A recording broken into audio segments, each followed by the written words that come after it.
Assalomu alaykum. Shavot Avto kanali obunachilari do'stlar, bugun navbatdagi reklamamiz zo'rindan Tiko bo'ladi. Polni navrot qilingan ekan do'stlar.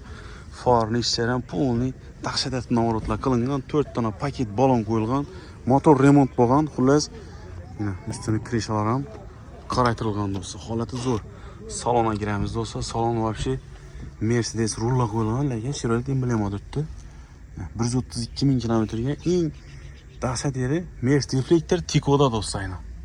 Yonadi ichlar ham, yonadi ekan, oppoq bo'lib yana. Holati zo'r.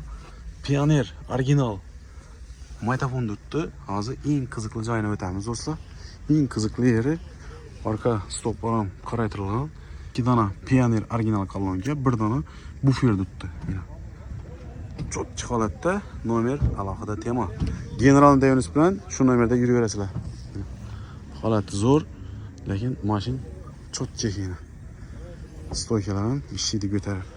Xullas, kimga qiziq bo'ladigan bo'lsa do'stlar, narxi 20 million so'm aytilib turibdi. Ustida kelishib beriladi. Bu proyektda yig'ilgan do'stlar. Buning Tikoni o'zingiz uzatib chiqaman desangizlar, 20 million so'm yetmaydi to'g'risi. Sotib olib, taxlab chiqaman desangizlar. Holati zo'r, 1 gram aybi yo'q. Pastda egasi nomeri turadi, prямо egadan telefonlashib olaverasizlar. Do'stlar, birdan layka arziydigan mashina do'stlar. Oldingi videoda Tiko'ga ulgurming kanallar uchun do'stlar 715 Tiko reklama qilyaptim. Ulgurming kanallar uchun 703 nomerdagi Tiko. General Davis bilan edib ketaverasizlar do'stlar. Вообще конкретный kommentariyada fikrlaringizni kutib qolamiz do'stlar. Hammaga omad, like bosib esdan chiqmasin.